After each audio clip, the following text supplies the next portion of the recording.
Shalom, haleluya. Jumpa lagi dengan saya, Pendeta Rio Panggabean, Oikumene Ministry Jakarta.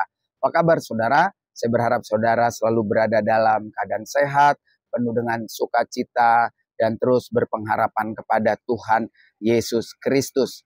Saat ini saya masih ada di Kerobokan, sarapan pagi, dan seperti biasa, tanpa menyeberangkan kebenaran firman Tuhan buat saudara, suasana seperti makan kurang garam. Nah, bagian firman Tuhan hari ini terambil dari 2 Petrus pasal yang ketiga, ayat 3 dan 4. Ini penting sekali buat saya untuk meyakinkan kepada diri saya bahwa Kristus pasti datang. Walaupun belum tahu kapan, tetapi persiapkan diri saya dengan baik dan benar. Dan saya berharap pesan ini juga sangat berguna, bermanfaat untuk saudara semua.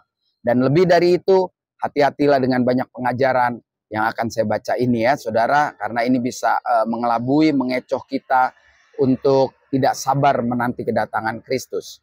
Sekali lagi 2 Petrus pasal 3 ayat 3 dan 4 berkata demikian. Yang terutama harus kamu ketahui ialah bahwa pada hari-hari zaman akhir akan tampil pengejek-pengejek dengan ejekan-ejekannya, yaitu orang-orang yang hidup menuruti hawa nafsunya. Kata mereka, di manakah janji tentang kedatangannya itu?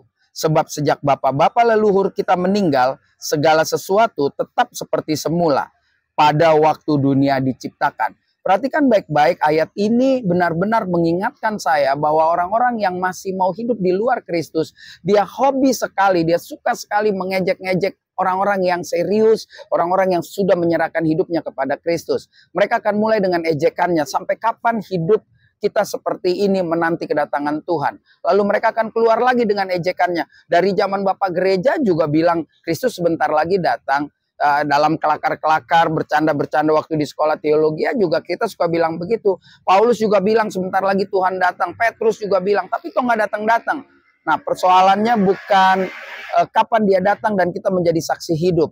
Ya puji Tuhan kalau kita menjadi saksi hidup ketika bumi terbelah dua, lalu ada naga dan lain sebagainya, terjadi gempa. Tapi apakah kita kuat dan tahan melihat penderitaan berakhirnya dunia? Jangan-jangan kita tidak kuat dan kita menjadi murtad, ya kan? Mungkin juga tidak dengan cara bumi hancur, tetapi terjadi penyiksaan-penyiksaan yang membuat kita jadi tidak kuat. Jadi bagi saya, ketika saya merenungkan ini, saya akan mempersiapkan diri saya sungguh-sungguh menyambut kedatangannya. Dan saya suka berpikir pendek kata, kedatangannya dia mungkin akan dimulai ketika saya mengakhiri pertandingan hidup di dunia ini, tanpa melihat dunia ini hancur.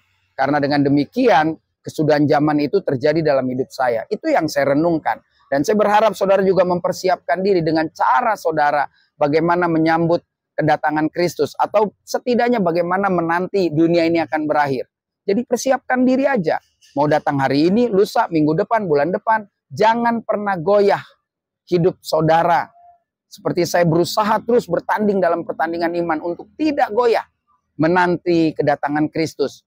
Goyah akan banyaknya pandangan-pandangan, pendapat-pendapat orang yang mulai meragukan akan janji Tuhan itu. Ketika saudara dan saya menjadi orang Kristen dan memutuskan percaya kepada Kristus, ingat, dia pasti akan datang kembali untuk bersama-sama dengan kita menikmati kehidupan kita setelah berakhir di bumi ini dengan penuh sukacita. Di mana? Tentu di surga yang Yesus pernah katakan, aku menyediakan tempat bagimu. Tetap semangat, jangan mudah goyah oleh banyak pengaruh-pengaruh orang yang meragukan kedatangan Kristus, tetapi tetap semangat melayani dia. Saya Pendeta Rio Panggabean, Oikumene Ministry Jakarta. Sampai jumpa pada perenungan berikutnya. Tuhan Yesus memberkati.